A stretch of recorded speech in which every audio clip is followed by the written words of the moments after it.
오늘 말씀의 제목은 약속이 있는 축복의 계명입니다. 약속이 있는 축복의 계명. 하나님께서 모세에게 10계명을 주시고 또 율법에 관한 내용들을 말씀하셔서 그 말씀을 지키도록 그렇게 했죠. 근데 10계명의 내용을 하나님께서 말씀하시면서 하지 말라 하라라는 말씀들을 주시는데 그 가운데 하나님께서 우리에게 복을 약속하시고 주신 계명이 바로 5계명인 내 부모를 공경하라. 이 계명에는 하나님께서 축복하실 것을 약속으로 주셨어요. 그래서 오늘 말씀의 제목이 약속이 있는 축복의 계명입니다. 그러니까 하나님께서 복을 주실 때 이렇게 하면 복 주겠다라고 말씀하시고 약속하신 내용이 바로 오늘 본문의 내용에 해당이 되는 것인데, 사실 이 내용은 구약 성경 신명기에 가면 10계명의 내용이 나오거든요. 그 10계명의 내용 가운데 나와 있는 내용을 이렇게 조금 내용을 살짝 비슷한 내용으로 돌려서 지금 설명하고 있습니다. 신명기 5장 16절에 보면 이렇게 됐습니다. 내 부모를 공경하라 해놓고 그리하면 너희 하나님 여호와가 내게 준 땅에서 내 생명이 길고 복을 그다음에 뭘 것 같아요? 받으리라 할 것 같죠? 받으리라가 아니에요.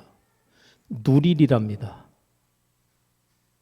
복을 누리게 해주시겠다는 약속이 있어요. 우린 복 받는 것에 대해 그러는데 여러분, 우리가 저 사람 복 받았네 하지만 받아놓고 누리지 못하는 경우가 있다는 사실을 아셔야 됩니다. 돈을 갖다가 많이 벌었어요. 근데 벌기는 내가 열심히 벌었는데 내가 그 돈을 갖다가 쓰지 못하면 벌은 자체가 뭐예요? 의미가 없죠. 나는 열심히 벌고 누구는 다 갖다 쓰고 그럼 뭐예요? 맥빠지죠. 그죠?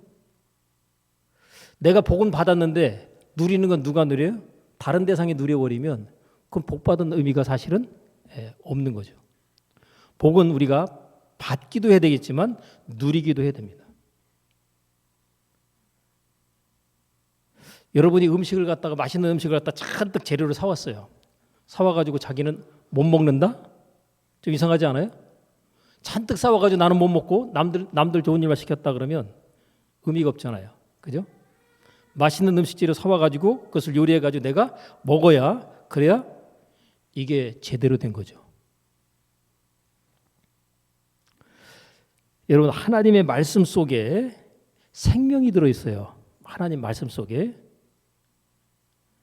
하나님 말씀 속에 생명이 들어있는데 그 생명이 들어있는 그 약속의 말씀을 내가 믿음으로 취하면 그게 복이 되는 겁니다. 하나님의 말씀을 내가 믿음으로 취하면 복이 되는 거예요. 그래서 하나님께서 복을 받을 수 있도록 모든 사람에게 다 열어놨습니다. 특별히 여러분, 예수 안 믿는 사람들도 하나님 말씀에 순종해서 복 받는다는 거 아세요? 여러분, 예수 믿는 사람들은 오히려 하나님 말씀에 불순종해가지고 복을 못 받고 예수 안 믿는 사람이 하나님 말씀에 순종해서 복을 받고 있다는 사실을 여러분 아십니까? 모르십니까? 모르시죠? 그러니까 어떤 사람들이 이렇게 생각합니다. 아니, 나는 예수 믿고 저 사람은 예수 안 믿는데 나보다 저 사람이 더 잘 되는 것 같아. 그럴 때 여러분 잘 보세요. 진짜 예수 안 믿으면서도 잘 나가는 사람들 있잖아요. 그런 사람들 가운데 보면 하나님 말씀에 순종을 잘하는 사람들이 꽤 있어요. 그 대표적으로 범사에 감사를 예수 믿는 사람들이 실천을 잘 안 하는데 예수 안 믿는 사람 가운데 범사에 감사를 실천하면서 하나님께 주시는 축복을 갖다가 이 땅에서 주시는 축복을 엄청나게 누리는 사람들이 많아요. 여러분, 예수 믿는 사람들은 하나님의 나라에서 받게 될 상에 대한 것을 굉장히 많이 얘기하지만 하나님은요, 하늘의 상과 복을 약속하기도 있지만 이 땅에서 주실 상과 복도 함께 아울러 말씀하고 있습니다. 자, 부모를 공경할 때 하나님께서 하늘의 상 주신다고 그래요? 땅의 복 주신다고 그래요? 예? 하늘의 복 주신다고 그래요? 땅의 복 주신다고 그래요? 오늘 본문의 말씀에서 그러잖아요. 이는 내가 잘 되고 땅에서 장수하리라. 하나님 나라에서 잘 되는 게 아니라 이 땅에서 잘 되고 장수하리라. 내 부모를 공경하라. 그리하면 너희 하나님 여호와가 내게 준 땅에서 내 생명이 길고 복을 누리리라. 이렇게 되어 있어요. 여러분, 하나님께서 복 주시겠다라고 약속되어 있는 말씀들을 우리가 확 이렇게 보게 되면 눈에 확 띄지 않나요? 아, 나 이 말씀의 약속을 내 것으로 취해가지고 내가 복을 받아야지, 복을 누려야지, 이런 생각들을 보통 안 하고 말씀 읽잖아요. 그죠? 그냥 읽잖아요. 그냥 거기에다가 의미를 갖다가 발견하려고 하는 생각 없이 그냥 읽고 아무 생각이 없죠. 그죠? 하나님 말씀을 읽는데 하나님 말씀이 살아있는 말씀이 아니라 죽어있는 문자적인 말씀으로 읽으니까 그냥 지나가잖아요. 그죠? 살아있는 말씀을 우리가 읽게 되면 어떻게 되겠어요? 하나님 말씀이 마음 가운데 부딪히겠죠. 그래서 하나님의 찌르고 들어오는 겁니다. 그 충격을 받는 거죠. 우리가 뭔가를 이렇게 찌르면 아야 하고 반응하잖아요. 그죠? 이게 살아있음에 대한 반응이거든요. 근데 하나님 말씀이 들어오는데 찔림을 받게 될 때, 아, 내가 이제까지 모르고 있었구나, 놓치고 있었구나. 하나님은 그렇게 복을 주겠다고 무수히 많은 약속들을 우리에게 주고 계시는데 그 무수히 복을 주겠다는 약속의 말씀들을 내가 다 신경 안 써버리고 그냥 난 예수 믿는데 왜 하나님께서 나 복을 안 주실까? 내 인생과 삶을 왜 이렇게 힘들고 사는 게 괴롭고 답답할까? 왜 그럴까요? 하나님이 복을 깔아놓으시고 그냥 그 복을 갖다가 취하고 선택하고 얻으라고 함에도 불구하고 우리가 다른 거 하나도 안 믿고 예수님께서 나를 위해 십자가에 돌아가셨다. 요 약속의 말씀만 뭐예요? 그거는 믿어요. 그리고 나머지는 안 믿어요. 제가 볼 때 많은 예수 믿는 사람들이. 근데 그것도 죽어봐야 알아요. 여러분, 예수님께서 나의 죄를 십자가에 죽으셨다는 사실, 그것만 믿는 신앙생활을 하는 사람이 다른 약속은 안 믿고 그것만 약속으로 믿는다. 그거 진짜 맞을까요? 그걸 어떻게 믿죠? 다른 건 다 믿으면서 그 약속을 믿는다는 게 이게 이해가 안 되잖아요. 그죠? 하나님께서 우리에게 주신 약속 가운데 하나님의 아들 독생자를 보내셔 십자가에 죽게 하셨다라고 하는 사실이 우리에게 하나님께 주신 사랑의 약속이고 축복의 약속입니다. 그런데 그 약속은 내가 믿겠다는 거예요. 예수 믿는 사람들이 다 그렇거든요. 근데 나머지 주시는 축복의 말씀들은 다 안 믿는 거예요. 그것들을 전부 다 나의 삶 가운데 내게 주시는 바의 약속과 축복으로 내가 받아들이고 믿어버리면 이 땅에서 정말 하나님께서 기뻐하신 하나님께 영광 돌리는 무수히 많은 결과물들을 우리가 삶 가운데 나타내면서 하나님을 기쁘시게 드릴 수 있겠죠. 그런데 하나님께서 안타까워하시는 것은 너희가 죄사함에 관한 내용의 약속은 믿는다고 말하면서 이 땅에서 내가 너희를 통해서 쏟아 부어줄 약속 안에서의 축복은 너희가 믿지 않고 전부 다 지나쳐버리고 흘려버리니 참으로 안타깝다.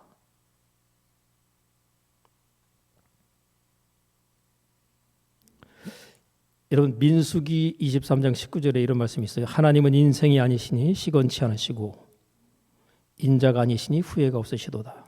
어찌 그 말씀하신 바를 행치 않으시며 하신 말씀을 실행치 않으시랴. 하나님은 말씀하시고 성취하시는 분이고 약속하시고 이루어주시는 분이에요. 하나님께서 아브라함에게 주신 약속이 내가 반드시 너를 복주고 복주며 번성케 하고 번성케 하겠다 라고 하셨어요. 아브라함이 그 약속의 말씀을 믿음으로 받았습니다. 그리고 하나님 말씀을 따라 순종하며 갑니다. 저가 이같이 오래 참아 약속을 받았느니라. 우리도 하나님께 주신 은혜와 축복의 약속의 말씀들을 믿음으로 취하고 받아야 됩니다. 그런데 말씀을 받아놓고 난 다음에 당장의 결과가 나타나지 않는다고 하나님께서 나에게 복을 주지 않는 것이 아니라 이미 약속은 이미 나타날 결과를 갖다가 그 약속을 취하고 받는 순간 이미 그것은 결정된 겁니다. 근데 약속을 갖다 내가 믿지 않아 버리면 하나님이 아무리 우리의 삶 가운데 복을 주려고 해도 복을 받을 수가 없고 누릴 수가 없습니다. 받고 난 다음에 믿음으로 가는 겁니다. 하나님께서 우리가 하나님을 기쁘시게 하는 방법은 하나님의 약속을 믿는 겁니다. 그래서 믿음이 없이는 하나님을 기쁘시게 할 수 없다. 또 하나님을 우리가 찾고 가까이 나아갈 때 하나님을 찾고 가까이 나가면 하나님께서 상 주시는 분이라고 약속을 하고 있어요. 내가 하나님께로 가까이 가고 하나님을 찾고 구하고 나가면 하나님은 뭐를 주신다? 상을 주신다. 그 상 주시는 하나님을 믿어야 되는데 우리가 하나님께로 가까이 가면 갈수록 그게 복이라고 얘기하고 있거든요. 나 하나님하고 뭐해? 뭐 할 것 같아요? 나 하나님하고 친해. 그러면 그 사람의 인생과 삶은 하나님께서 책임지시는 겁니다. 근데 나 하나님하고 안 친해. 어떻게 되겠어요? 하나님께서 복을 주시고 싶은데 안 친해가지고 멀리 가 있어요. 그러면 복을 주시고 싶어도 주실 수가 없는 거죠. 하나님과 친한 사람은 하나님의 약속을 믿습니다. 그리고 하나님의 말씀을 믿음으로 취하죠. 그리고 그 말씀을 따라 순종하면서 나갑니다. 복 주시는 증거의 결과들이 삶 가운데 나타나죠.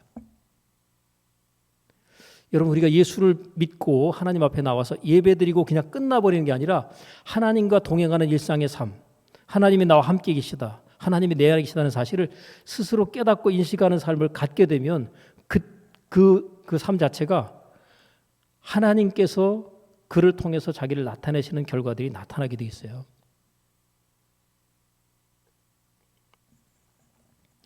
하나님은 하나님의 약속을 우리에게 먼저 주시고 그 약속을 믿는 자들에게 복을 주시고 그들을 통해서 하나님을 나타내기를 원하십니다.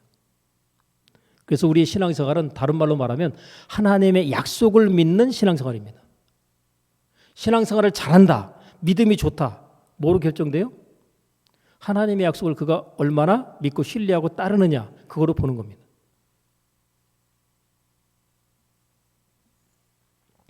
자, 하나님께서는요, 성경에 나타나고 있는 어떤 단어를 통해서 문장을 통해서도 우리가 말씀하시지만 성경에 많은 이야기들이 나와 있죠. 이야기들, 그 스토리를 통해서 우리에게 하나님께서 교훈하시고 말씀하십니다. 그래서 그 사건에 나오는 이야기의 내용들, 인물이나 그들이 하나님 앞에 행한 바의 어떤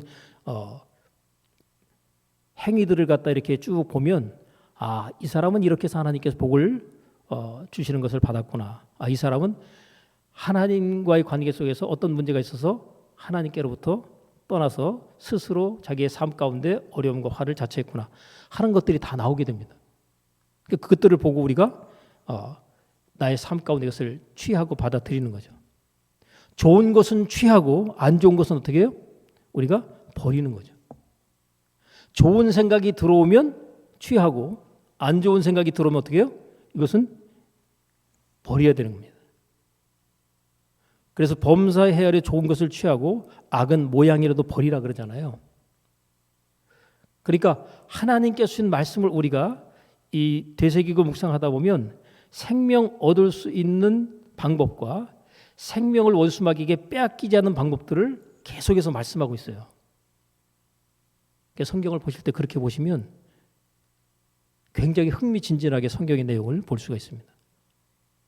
아, 이렇게 하면 원수마귀에게 생명을 빼앗기고 이렇게 하면 하나님께서 내게 주시는 생명을 내가 풍성히 얻고 누릴 수가 있겠구나. 전부 하나님께서는 우리 삶 가운데 복과 저주, 생명과 화를 우리 앞에 두고 그것을 선택하도록 계속 요구하고 계시거든요. 그러니까 내 인생과 삶 가운데서 내가 지금 현재의 삶 가운데 결과로서 지금 받아놓고 있는 성적표는 다른 말로 말하면 하나님이 주셨다기보다는 누가 선택한 거예요? 내가 선택한 걸 지금 내가 그 성적표를 받고 있는 거다. 제가 전에 말씀드렸잖아요. 제가 교회 부흥을 원한다고요, 원하지 않는다고요? 머리로는 원하는 것 같은데 잠재의식 속에 마음 안에서는요 원하지 않고 있었다고 제가 말씀드렸잖아요. 그죠? 그래서 교회 부흥이 안 일어나는 거예요. 말로 교회 부흥을 주옵소서 그러잖아요. 그런다고 되는 게 아니에요. 이 잠재의식에 있는 것을 내 의식으로 다시 전환해서 너 원하지 않고 있었잖아는 사실을 몰라버리면 어떻게 되겠어요? 끝까지 모르는 상태로 가는 겁니다. 그러니까 여러분, 가난한 사람이 왜 가난하냐면 내가 가난을 원하고 있다는 사실을 모르고 있는 거예요. 그리고 부자 되고 싶다고 생각해, 막연하게. 근데 가난한 사람이 왜 계속해서 가난하게 살면서 가난한 삶을 사는 것 자체가 자기에게 주어진 결과일지를 모르고 있는가 하면 자기가 원하고 선택했다는 사실을 모르기 때문에 그래요. 근데 가난한 사람이 어느 순간 내가 가난을 스스로 원했었구나라는 사실을 깨달아 버리면 어떻게 되겠어요? 그 시점부터 그 사람은 가난에서 벗어날 수가 있게 됩니다. 근데 그걸 못 깨닫는 거예요. 내가 가난을 스스로 원하고 있었다는 사실을. 여러분, 부자에 대해서 내가 지금 가난하게 살고 있는데 부자에 대해 욕을 하고 있어요. 부자들 나쁜 놈. 부자들이 나쁜 놈이라고 욕하고 부자에 대해서 거부감을 갖고 있으면 내 잠재의식 속에서 부자를 원한다는 거예요? 원치 않는다는 거예요? 얘는 부자를 원하지 않는구나. 왜? 부자를 욕하네. 부자가 나쁘다 그러네. 그러면 부자가 되도록 내 마음 안에서 그런 일들을 나타낼까 안 나타낼까요? 절대로 안 나타내죠. 부자가 될 수 없는 그런 상황으로 그 사람의 인생을 끌고 갑니다. 누가 원했어요? 내가 원한 거예요. 내 안에 잠재의식으로서 심어져 있는 이 마음이 원한 겁니다. 내가 원하고 있다는 사실을 우리가 모르기 때문에 이걸 갖다 못 고치는 거예요. 그냥 다람쥐 쳇바퀴 돌듯 그 상황이 계속 재현되는 겁니다. 근데 어느 순간 그 사실을 깨달아 버리면 그 고리를 갖다 끊어버리는 거죠. 여러분, 내가 누구라는 사실을 갖다가 정확하게 인식하고 알아버리면 그 다음부터 그 사람은 그렇게 살아갑니다. 지금 내가 현재 가난해도 내가 부유한 자로서 내가 이미 하나님의 약속 안에 들어와 있다는 사실을 깨닫고 알아버리면 그러면 현재 가난해도 그 사람은 가난한 사람이 아니라 부유한 자예요. 우리가 시공간을 초월할 수 없기 때문에 한계 안에 있어서 그렇지 부유한 자의 정체성과 마음을 이미 그 마음 가운데 깨닫고 잠재의식 가운데 이것을 전환을 시켜버리면 그 다음부터 이 사람의 삶은 시간이 필요해서 그렇지 부유한 자로서의 삶이 삶 가운데 나타나기 시작합니다. 왜요? 뭐가 바뀌었기 때문에? 마음이 바뀌었잖아요. 그죠? 여러분, 절대로 여러분의 자녀들이 부유한 자로서 부자로서 살기 원하면 부자 절대로 욕하면 안 됩니다. 부자에 대해서 호의적인 얘기를 많이 해주셔야 돼요.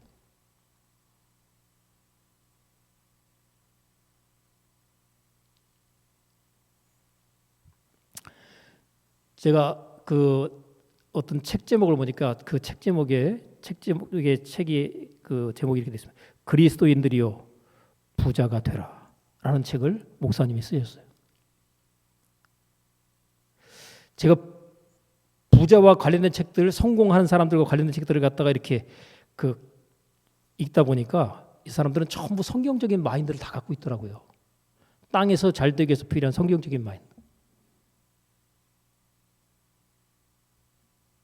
그걸 어렸을 때부터 우리가 학습하면 참 얼마나 좋을까 싶은데 이 잠재의식에 심기 가장 좋은 것은 어렸을 때거든요. 어렸을 때 심어놓은 그 학습과 세뇌 교육이 그냥 어른이 돼서 바뀌지 않고 그대로 가는 경우도 일반적이거든요. 어렸을 때 그냥 공부만 했지 어떻게 해야 부자가 되는지에 대한 교육은 안 가르칩니다. 세상 교육이. 그래서 부유한 자가 못 돼요.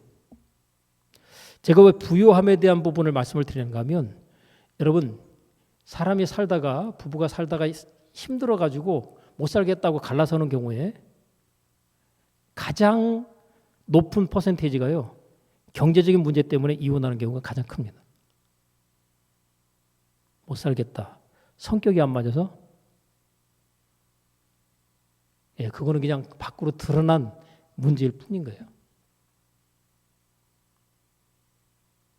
성격 차이 때문에 이혼할 것 같은데 경제적인 문제가 이혼의 1순위로 작동을 하더라고요.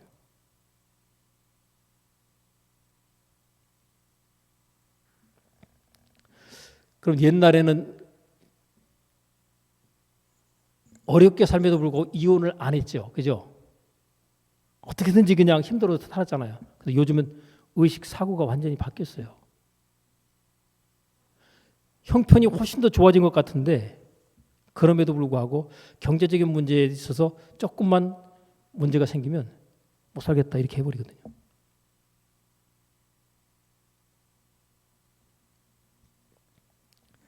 여러분 예수 안 믿는 사람들뿐만 아니라 예수 믿으면서 우리가 예수 안 믿는 사람들이 예수를 믿게 하는 데 있어서 가장 좋은 동기부여가 뭐냐면 이 땅에서 예수 믿는 사람들이 잘 되는 걸 보여줘야 예수 안 믿는 사람들이 야 예수 믿는 사람들 땅에서 잘 되는 거 보니까 우리도 예수 믿어야 되겠다 이런 생각이 들게 만들어줘야 됩니다.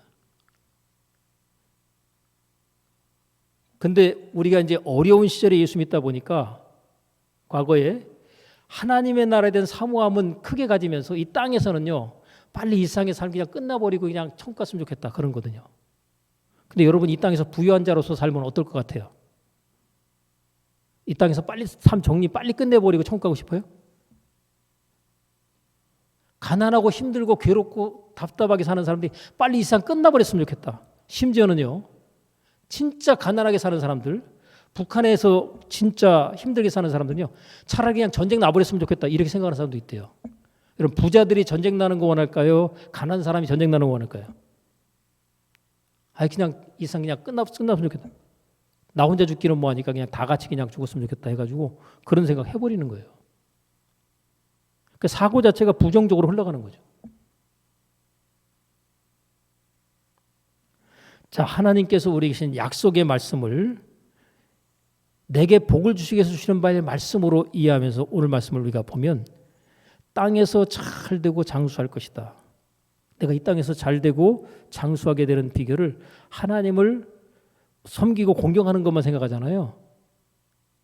여러분 하나님을 공경하고 잘 섬기면 된다고 생각하는데 성경에 보면 하나님 잘 공경하고 섬기는 사람들이 교회 안에 굉장히 많아요. 근데 부모 공경은 뒷전으로 제껴두는 경우가 많습니다. 그래서 예수님 당시에 예수님께서 하나님은 잘 공경하고 섬기는데 부모는 잘 공경하고 섬기지 않는 사람들에 대해서 얘기합니다.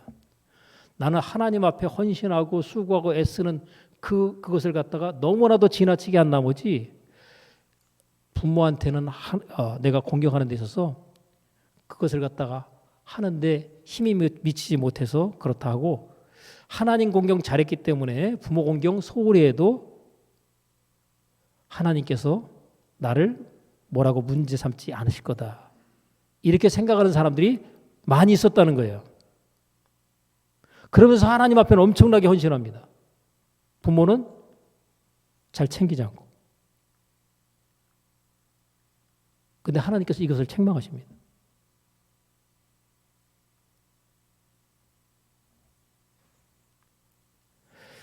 자, 하나님께서 우리에게 이 땅에서 잘 되는 복을 갖다가 약속하셨을 때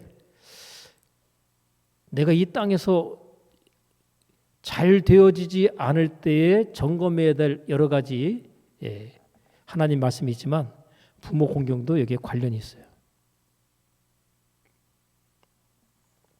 하나님께서 아무리 부유함의 축복을 주시겠다고 약속하셔도 그 부유함의 축복이 나의 삶 가운데 결정적으로 주어지는데 문제가 되는 것이 부모 공경과 문제가 된다고 하게 되면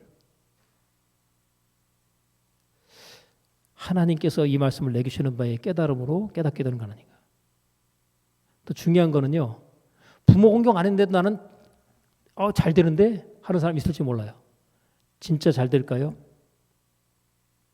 내가 부모 공경을 갖다가 제대로 안 하는 가운데 막 물질적으로 엄청나게 그냥 막 들어왔어요. 야, 뭐 복이 막 굴러 들어오는구나. 아까 말씀드렸죠. 부모 공경을 갖다 하게 되면 복을 받으리라요, 누리리라요. 누리리라거든요. 그러니까 부모 공경을 갖다가 제대로 안 하게 되면 복을 받았다라고 눈에 보이는 가시적인 성취와 결과가 있을지 몰라도 복을 뭐하지는 못한다? 누리지는 못한다. 그러니까 부모 공경 안 하고 내가 잘 됐어요. 그러면 누가 속썩일까요? 자식이. 부모 공경 안 한 것에 자식이 속을 썩여서 재산을 갖다가 또 하나님께 주신 바의 복을 갖다 누리지 못하게 만들어 버립니다. 그런 현상이 그냥 우연히 나타나는 게 아니라 그렇게 되는 거예요. 여러분, 부모를 공경하는 걸 갖다가 자녀에게 보여주면 자녀는요, 당연히 부모를 이렇게 공경하는 거다라고 생각하고 그렇게 배우고 하게 됩니다. 근데 부모 공경하는 것 자체를 갖다 자녀에게 안 보여주잖아요. 그러면 자녀가 보고 배운 게 뭐예요? 나는 자녀한테 열심히 헌신하고 수고하고 잘했으니까 자녀가 나한테 잘하겠지 생각하죠. 내리사랑은 있는데 밑에서 치고 올라오는 사랑은 이거는요 그렇게 쉽지가 않습니다. 세상 말로요 하늘이 낸다 그러잖아요. 하늘이 낸다. 예? 효자는 하늘이 낸다 그런 얘기 하잖아요. 그처럼 쉽지 않다는 거죠. 여러분, 하나님께서 자녀한테 네가 엄청나게 수고하고 희생하면 내가 너에게 복을 주겠다. 이런 말씀 있어요, 없어요? 없어요. 그건 알아서들 잘하거든요. 근데 부모 공경에 대해서는 힘들어요. 진짜 가족 구성하고 살다 보면 부모님을 돌아보고 챙기는 것 자체가 어느 순간부터 힘들어집니다. 그 소홀해져요. 근데 그럼에도 불구하고 하나님께서 그렇게 말씀하십니다. 근데 그래도 여력 있는 부모는 본인 스스로가 알아서 하니까 괜찮지만 돌봄이 필요한 부모 같은 경우는요. 나이 들어서 돌봄이 필요한데 본인 스스로의 힘으로 이것이 어렵다 생각할 때는 그때는 자녀의 도움이 필요하잖아요. 그러니까 나이 들고 본인이 스스로 돌보기 어려운 상황은요. 이것은 반드시 지극히 작은 자에 해당되는 대상이 되는 겁니다. 자기 스스로의 힘으로 살아갈 능력이 될 때에는요. 지극히 작은 자가 아니에요. 근데 성경에 보면 지극히 작은 자에게 한 것이 곧 내게 대해서 한 것이다라고 예수님이 말씀하시죠. 지극히 작은 자의 나이 들어 늙은 부모가 거기에 해당이 되는 거죠.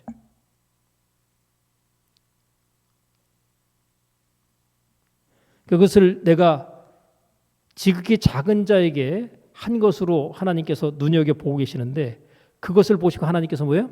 상을 주는 겁니다. 여러분, 하나님 앞에는 진짜 잘해야 된다고 생각하잖아요. 그 하나님은 보이지 않는 하나님 아버지, 그죠? 보이는 육신의 부모.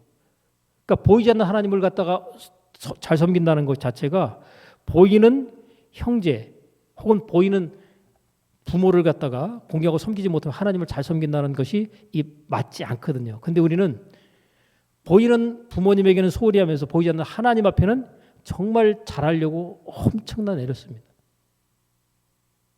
그러니까 하나님께서 나한테 잘하려고 하는 거 10분의 1만 부모님한테 좀 돌려라 라고 말씀하실 수 있고요. 내 자녀에게 잘하는 것 그것의 10분의 1만 부모한테 해라. 그러면요 진짜 잘하는 거예요. 10분의 1만 해도.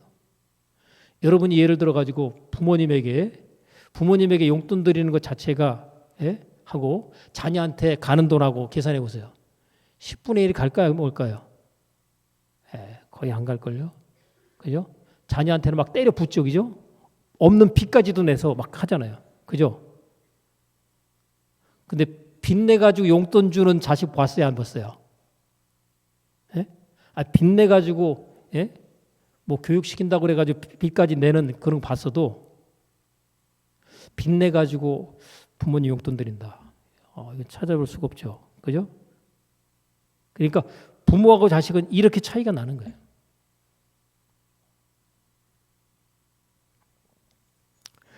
여러분, 하나님께서 성경에 나와 기록되어 있는 내용 가운데 부모 공경을 잘해가지고 하나님께서 엄청나게 대박의 축복을 주신 사람이 등장하는데 그 이름이 바로 룻이거든요.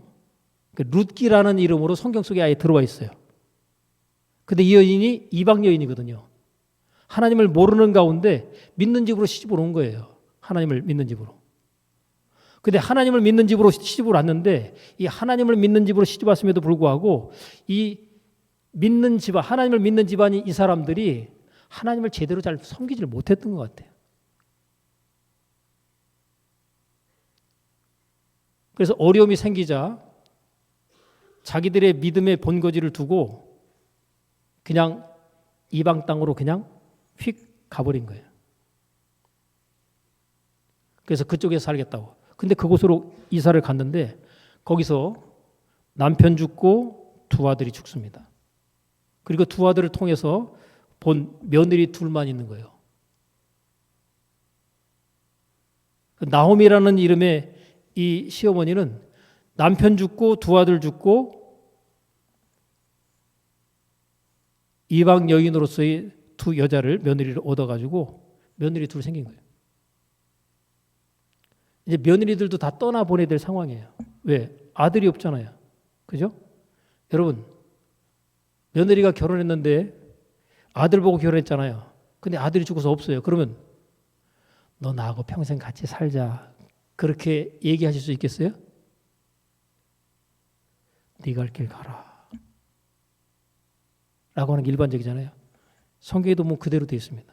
두 며느리에게 각자 내 살 길들을 이제 찾아가라. 내게 아들이 없다. 그리고 떠나보냅니다. 근데 한 며느리는 그렇게 갔어요. 근데 또 한 며느리인 이 룻은 안 가겠다는 거예요. 그리고 어머니가 믿는 하나님을 나도 믿고 어머니와 함께 같이 인생을 살아가겠다는 거예요. 이런 여자를 세상 말로 뭐래요? 바보 같은 여자다. 정신없는 여자다. 이렇게 얘기합니다. 여러분 같으면 그런 선택 결정 하겠어요? 안 하겠어요? 안 하겠죠. 그죠? 근데 여러분 예수 믿지 않는 사람들이 이 땅에서 잘되고 복받는 사람들의 경우 보면 본인도 모르는 가운데 하나님의 말씀에 순종하고 있다는 사실을 여러분이 아셔야 됩니다. 지금 이방인이 룻이 시어머니, 자기 어머니가 아니라 자기 부모가 아니라 시집 와서 만난 시어머니를 그것도 남편이 없는 가운데 자기가 평생 모시고 살겠다고 결정을 해버리는 거예요. 만약에 여러분의 딸이 시집 갔는데 남편이 먼저 갔다. 근데 나 우리 시어머니하고 같이 살래 그러면 친정어머니 여러분이 어떻게 하실래요? 이것이 정신이 돌았나 미쳤나? 네 앞길 찾아야지. 네가 뭔 저기라고 그런 짓을 하냐고요. 아주 난리치겠죠. 근데 다행히 성경에 보니까 룻의 친정어머니는 등장하지 않아요. 만약에 등장했으면 상황이 굉장히 복잡했을 것 같은데. 그죠? 뜯어 말리고 난리 났을 거 아니에요. 그죠? 당장 친정으로 하라고. 근데 친정어머니가 등장하지 않고 시어머니와 뜻을 같이 하면서 다시 고향으로 돌아갑니다. 여러분 어리석어 보이는 희생적인 선택. 근데 그것이 뭐예요? 부모 공경인데 자기의 친부모도 아니고 뭐예요? 시부모예요. 여러분 시부모도 부모입니다. 우리가 착각하는 게 뭐냐면 그냥 자기 친가 쪽의 부모만 부모로 생각하는데 이게 부모가 같이 형성이 되는 거거든요. 네 부모가 아니라 내 부모가 되는 거죠, 다. 그래서 시어머니를 갖다 공경하고 섬기는 선택을 갖다 룻이 하게 됩니다. 그러니까 며느리가 고마워요, 안 고마워요? 고맙죠. 하나님께서 축복하시려고 하는데 이스라엘에서는요. 남편이 죽고 난 다음에 그 가까운 친족들 가운데 결혼해서 대를 이어줄 사람이 나오면 그 사람을 통해서 대를 잇도록 하는 그런 법이 있어요. 근데 룻이 그거 알았을까요? 몰랐을까요? 알고 선택한 게 아니라 전혀 그런 거 생각 안 하고 나 시어머니만 모시겠다. 그리고 평생 같이 살겠다. 이 선택하고 간 겁니다. 근데 그런 법이 숨어 있었던 거예요. 그리고 시어머니를 갖다가 봉양하기 위해 가지고 지금은 여자들이 직장 생활을 갖다가 하면서 돈을 벌지만 옛날에는 여자들이 돈을 벌 수 있는 그런 시대가 아닙니다. 전부 남자들이 돈 벌고 그리고 여자들은 집안일만 하던 시대예요. 그러니까 일해 가지고 돈을 벌 수 있는 상황 자체가 아니다 보니까 남이 농사지어서 추수하는 거기 가가지고요. 그 이삭 떨어지는 거 그거 주스러 간 거예요. 갔는데 성경에 보니까 우연히라는 말이야. 우연히 누구의 밭으로 갔는가 하면 보아스라고 하는 믿음 좋은 청년이 주인으로 있는 그 밭으로 간 거예요.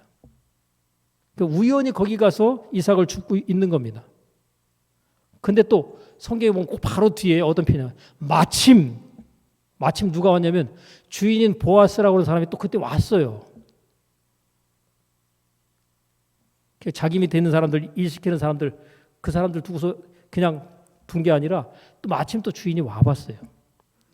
그래서 만나게 됩니다. 그 얘기하는데 벌써 소문이 났어요. 시어머니를 위해서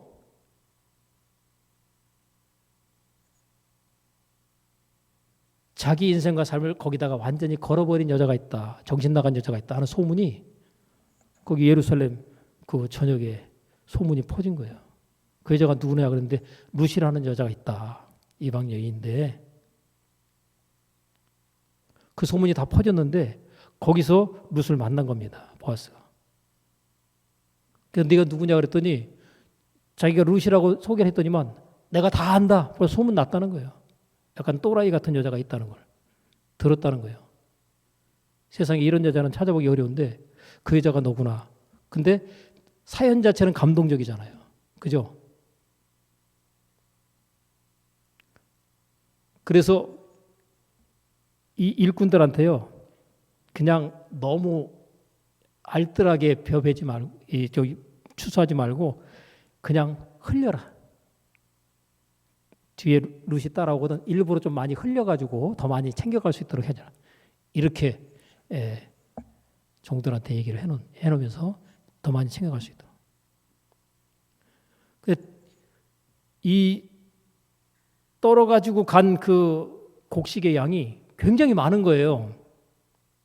그러니까 시어머니가 놀래가지고 아니 너 도대체 이렇게 곡식을 많이 이삭 줍는 게 사실 그렇게 많이 주워올 수 있는 게 아닌데 어떻게 이렇게 많이 곡식을 갖고 왔느냐 그랬더니 보아스라고 하는 사람의 밭에서 내가 이걸 했는데 사연을 얘기하니까 시어머니가 보아스는 우리하고 조금 이렇게 떨어져 있는 친족인데 이거는 우리의 가문의 대를 이을 수 있는 그런 사람이다 해가지고 이제부터 어머니 코치가 들어갑니다.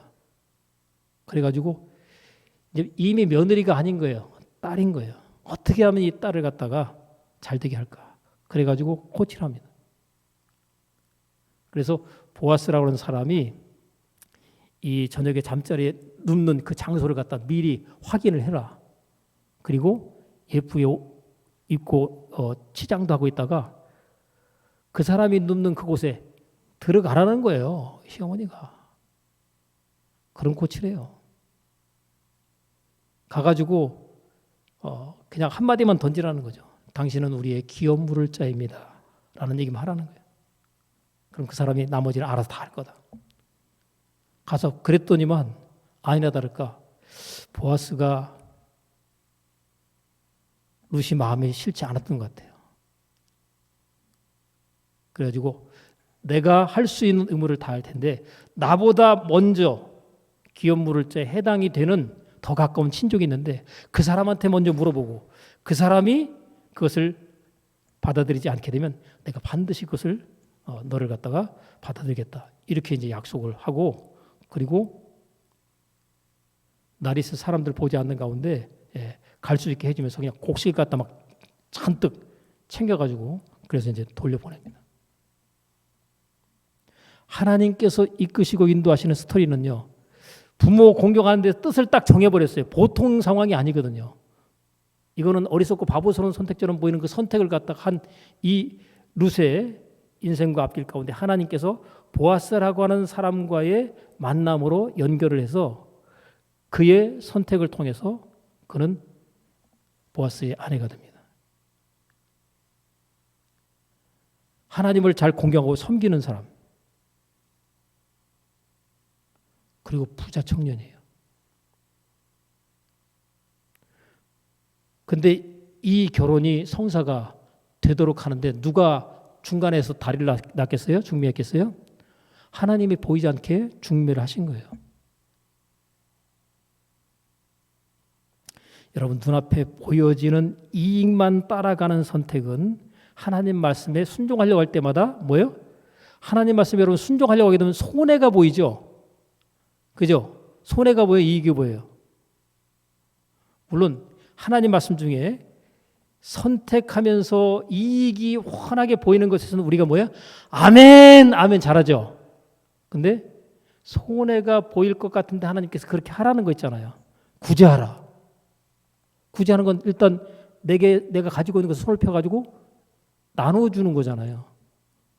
근데 하래요, 하나님이. 그리고 그것을 통해서 내가 너를 누르고 흔들어 넘치도록 해서 너에게 안겨주겠다. 이렇게 약속은 따라오거든요. 근데 약속이 따라옴에도 불구하고 일단 손해본다는 생각 때문에 순종하는 것 자체를 사람들이 많이 기피합니다. 예수 믿는 사람들이. 근데 좀 바보 같은 사람들은요, 해버려요. 순종을. 그래서 기어코 하나님의 약속이 경험되도록 하나님이 역사하시게 해버립니다. 알고 순종했던 모르고 순종했던 결과는요, 동일하게 나타납니다. 우리가 알고 지은 죄나 모르고 지은 죄, 알고 지었기 때문에 내 삶 가운데 안 좋은 일이 생길 수 있지만 내가 모르고 지은 죄 때문에 내 인생과 삶이 꼬이거나 어려운 경우가 있을까 없을까요? 반드시 있습니다. 그래서 그것들이 깨달아지고 발견돼서 그것을 정리하고 처리하면 내 인생과 삶이 다시 풀어지기 시작하는 거죠.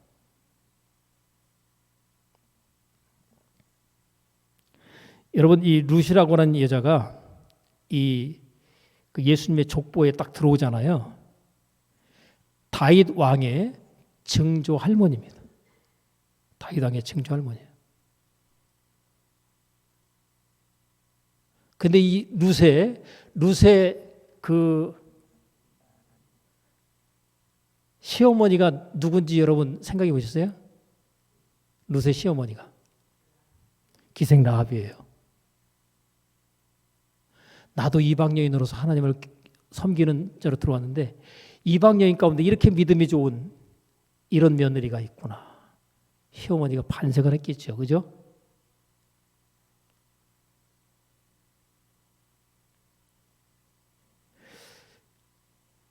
전혀 생각지도 못한 가운데 하나님께서 주시는 약속과 축복이 막 차고도 넘치는 겁니다. 그러니까 우리가 하나님을 보이지 않는 하나님을 섬길 때 보이는 대상을 공경하고 섬기는 것 자체가 굉장히 중요합니다. 자, 하나님이 이렇게 말씀하시죠. 사람들과 인간관계 속에서 다른 사람들을 대할 때 어떻게 하듯 하라고 그러죠? 사람을 대할 때 어떻게 하듯 하라고 그래요? 죽게 하듯 하라. 그럼 대상이 누구한테 죽게 하듯 하라는 거예요? 모든 대상들에게 죽게 하듯 하라. 다시 말 하나님께 하듯 하라는 건데 하나님은 보여요, 안 보여요? 안 보이죠. 사람은요. 널린 게 사람이에요. 근데 누구에게 하라고요? 그 사람들을 죽게 하듯 하라. 그럼 죽게 하듯 하면 하나님이 어떤 일을 하실까? 거기에 대한 축복의 약속은 나와 있지 않죠. 근데 감추어지는 축복의 약속들이 엄청납니다. 죽게 하듯 하고 하는 것, 그 말씀을 마음 가운데 품고 사람들을 대할 때 그렇게 살아가잖아요. 하나님이 감추어 놓으신 약속과 은혜 축복들이 막 쏟아져 경험이 됩니다. 죽게 하듯 사람들을 대할 때 그 사람을 싫어하는 사람이 있을까 없을까요? 그 사람의 인생과 삶은 앞길이 열리게 돼 있어요. 반드시 축복을 받게 돼 있습니다. 왜요? 죽게 하다 타라는 그 말씀 원리를 실천했기 때문에. 범사에 감사라. 하나님의 뜻이래요. 우리를 향하신. 이 말씀을 실천하면 어떤 일이 벌어질까요? 하나님의 뜻대로 순종을 할 때 하나님께서 감춰 놓으셨던 엄청난 축복을 갖다가 그의 삶 가운데 경험하게 하시는 겁니다. 그래서 제가 말씀드렸잖아요. 하나님을 알지 못하는 예수 믿지 않는 성공자들이 다 범사에 감사라를 적용하고 실천하고 있더라. 오히려 예수 믿는 사람들이 범사에 감사를 실천하는 게 하나님 제가 예수 믿는 사람인데 하나님을 믿고 섬긴 지가 얼마인데 나한테는 하나님께서 왜 이렇게 내가 뭘 잘못했다고 나한테 이렇게 힘들게 하시고 어렵게 하십니까? 하고 범사에 감사라가 아니라 뭐 하고 있어요? 원망하고 불평하고 있더라. 되겠어요? 안 되겠어요? 난 예수 믿으니까 원망하고 불평에다 하나님께 축복하실 거야. 절대로 그런 얘기는 없습니다. 오히려 이스라엘 백성들이 원망하고 불평하다가 광야에서 죽었더라 이런 얘기가 나오지. 원망을 불평했는데 하나님께서 잘 되게 하실 것이라는 그런 약속은 없어요. 여러분 단어 자체가 부정적이잖아요. 원망, 불평, 원수마귀로부터 온 겁니다. 감사, 여러분들이 지금 어떤 행동을 하든지 어떤 감정을 가지고 있든지 그것들이 단어로 딱 표현될 때 이게 내게 생명을 주는 단어냐 생명을 빼앗아가는 단어를 딱 보시면 돼요. 아우 짜증나. 자, 짜증이 났어요. 생명이 들어올까요 나갈까요? 나가는 현상에 짜증이 오게 되죠. 화가 나. 생명이 들어올까요 빠져나갈까요? 여러분이 남편 들어왔는데 인상 팍팍 끓고 있어 봐요. 그럼 어떤 일이 벌어질까요? 분위기가 썰렁하죠. 그죠? 힘들고 어려운 분위기 썰렁한 상황 그 자체를 갖다가 여러분이 여러 시간 경험하는 것 자체가 뭐예요? 생명을 갖다가 원수마귀 도적질 당한 결과입니다. 근데 막 기쁘고 즐겁고 감사하다 그러면 뭐예요? 생명이 들어와서 역사하고 있는 상황이거든요.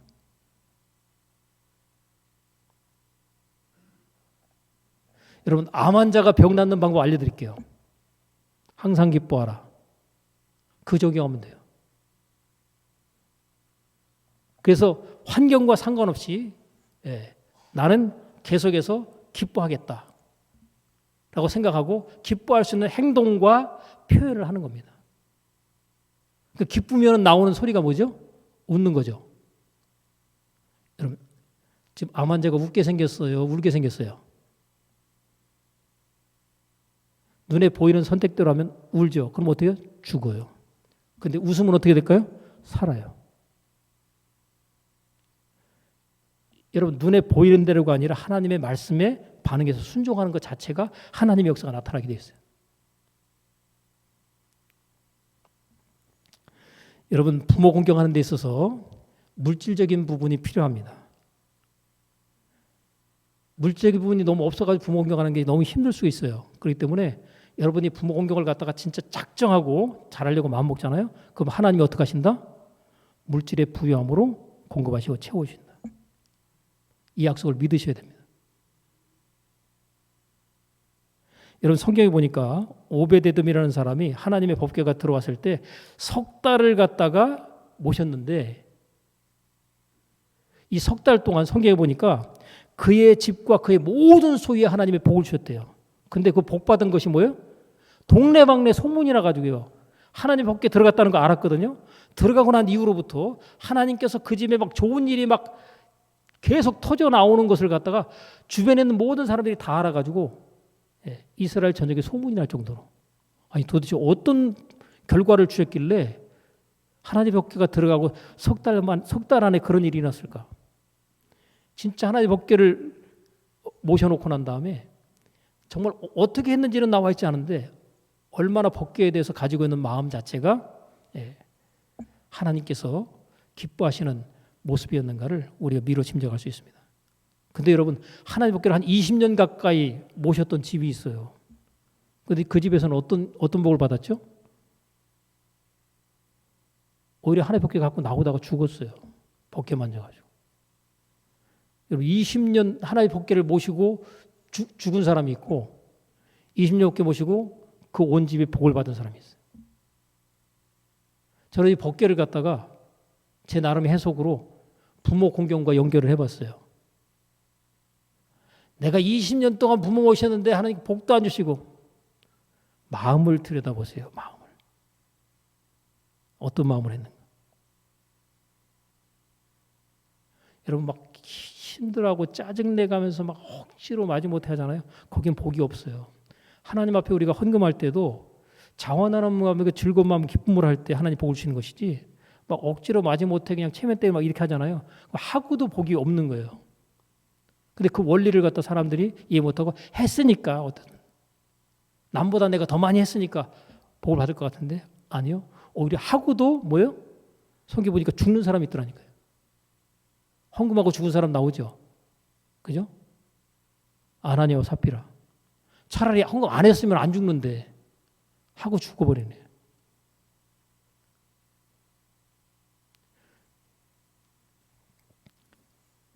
마지막으로 저희 아버님이 좋아하시던 말씀 꼭 드려야 될 것 같아요.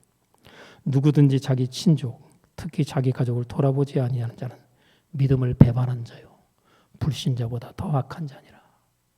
여기 이제 해당되는 이제 친족은 가장 가까이 있는 이제 부모님이 해당이 되고요. 그리고 가장 가까운 이제 형제 자매들이 이제 해당이 되겠죠. 그죠? 그러니까 예수 믿는 사람들은 부모님 공경하는 것과 함께 가족 친지들 가운데 어려움 가운데 처해 있는 사람을 내가 할 수 있는 대로 돌보고 살피고 섬겨주는 그 일을 하라는 거예요. 왜 하나님이 그걸 하라고 그럴까요? 그걸 통해서 하나님께 또 복을 주시려고, 이 땅에서 잘 되는 복을 주시려고 그걸 하라는 겁니다. 여러분, 하나님께서 하라고 그럴 때는요, 이유야 따지지 말고 그냥 순종해 보세요. 결과가 어떻게 나타나는지.